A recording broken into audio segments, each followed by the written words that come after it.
Peradaban Minoa adalah sebuah peradaban di Kreta, sebuah pulau yang dekat dengan daratan Yunani.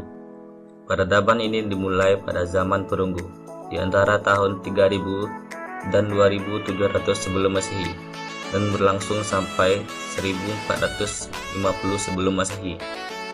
Peradaban ini ditemukan kembali pada awal abad ke-20 oleh seorang arkeolog Inggris bernama Sir Arthur Evans. Peradaban ini disebut sebagai mata rantai peradaban Eropa.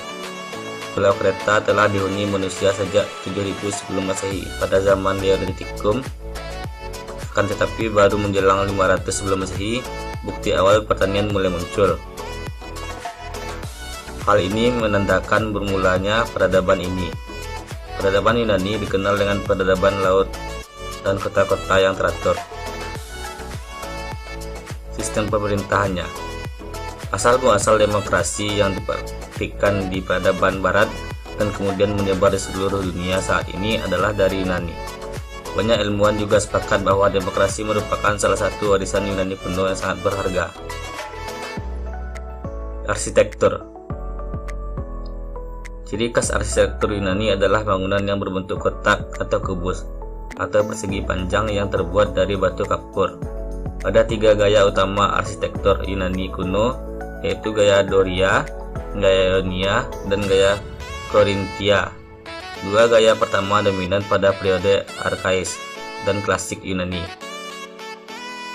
Sedangkan gaya Korintia paling umum dipakai pada periode Helenistik dan Romawi.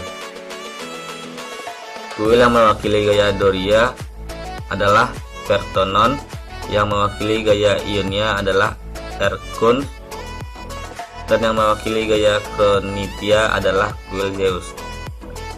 Pada tahun 300-an sebelum Masehi, dalam periode Helenistik ada banyak jenis arsitektur baru. Kuil mulai kurang diperhatikan. Orang Yunani lebih banyak membangun teater di seluruh Yunani. Seni Yunani dapat dibagi dalam beberapa hal, yakni seni pahat atau ukir, tembikar, desain, dan arsitektur. Orang-orang Yunani yang banyak menggunakan jenis material dalam seni ukir dan pahat, mereka diantaranya adalah batu, marmer, dan batu gamping atau batu kapur. Bahan-bahan lain seperti tanah liat juga digunakan, tetapi jarang karena sifatnya yang murah retak atau rapuh. Seni pahat atau ukir dari Yunani sangat penting karena dari situ bisa dapat kita peroleh pengetahuan tentang banyaknya hal, seperti dewa-dewa yang mereka sembah, peristiwa penting dalam periode, dan keberadaan para makhluk mistis serta kebudayaan mereka. Contoh seni pahat dan ukir Yunani kuno yang terkenal dalam marmer dan topeng kematian Agamemnon, serta patung-patung manusia dari batu gamping seperti batu laki-laki ataupun batu perempuan. Patung Parsakram sejak sekitar 600 sebelum Masehi, setiap negara kota Yunani membuat koinnya sendiri. Mereka memperoleh gagasan ini dari orang India di Asia Barat. Banyak koin Yunani merupakan koin perak. Mereka mengambil sedikit perak dan menaruhnya ke dalam cetakan besi, lalu memukulnya menggunakan palu yang telah memiliki pola cetakan. Dengan cara ini, dua gambar cetakan langsung muncul pada kedua sisi koin dalam sekali pukul. Filsafat. Beberapa ahli filsafat Yunani diantaranya sebagai berikut. Yang pertama, Socrates, terkenal dengan ajarannya tentang etika keutamaan. Menurut Socrates, keutamaan adalah landasan yang ideal untuk hidup bersama. Untuk mencapai keutamaan, manusia harus memiliki tolak ukur mengenai apa yang baik dan apa yang buruk. Untuk itu, manusia perlu memahami etika serta menggunakan akal rasionya secara maksimal. Ajaran banyak mengandung topik mengenali kebaikan dan keburukan. Plato adalah murid setia Socrates yang banyak mewarisi keilmuan dan filsafat gurunya. Plato lah yang memiliki inisiatif menuliskan pemikiran-pemikiran gurunya dalam karya-karyanya.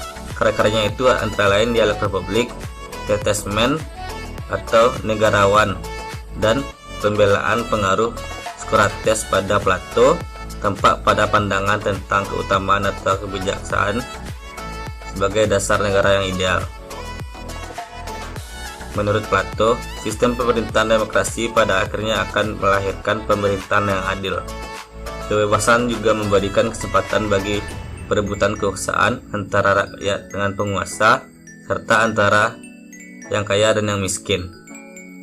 Aristoteles adalah murid Plato yang menghasilkan karya besar di bidang ketatanegaraan. Salah satu karya fundamentalnya adalah The Politics and the Contingent of Athens. Buku ini kumpulan kuliahnya di Ipsum, pusat studi yang didirikan. Menurut Aristoteles, kemunculan negara tidak dapat dipisahkan dari manusia sebagai susunan politik atau manusia politis. Dengan kata lain, manusia adalah makhluk politis dan negara sebagai komunitas politis adalah sesuatu secara ilmiah. Demikian yang ditulis Aristoteles adalah jelas negara adalah ciptaan dari alam dan manusia secara alamiah adalah binatang yang politis. Hippocrates dikenal sebagai tokoh ilmu kedokteran.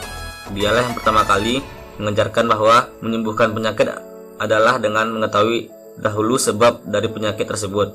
Ajarannya secara rinci dalam bukunya yang berjudul Aphorisman de Pengeus. Olimpiade.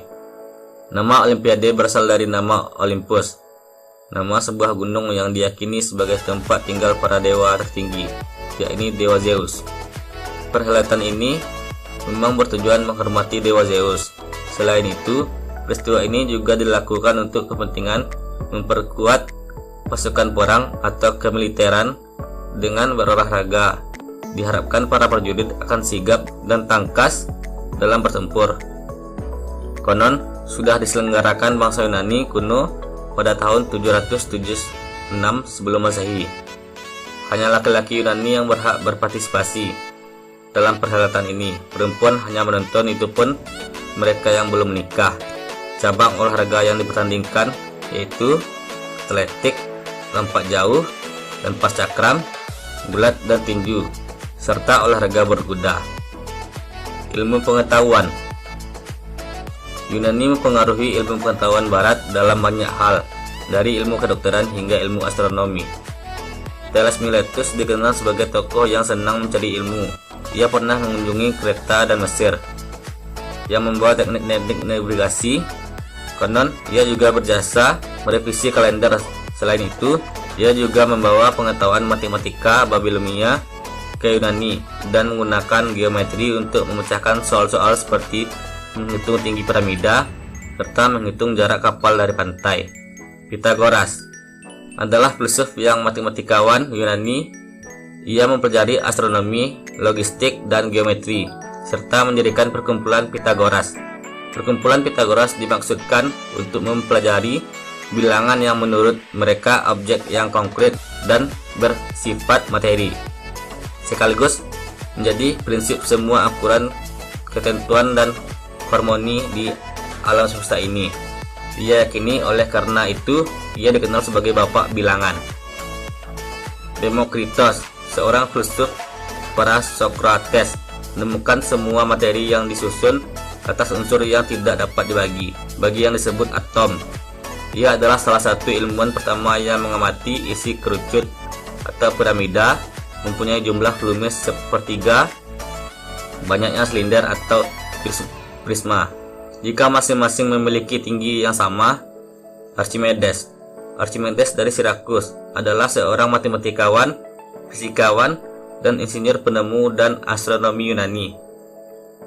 Penemuan yang lain adalah tentang prinsip matematika tuas, sistem katrol dan ulir.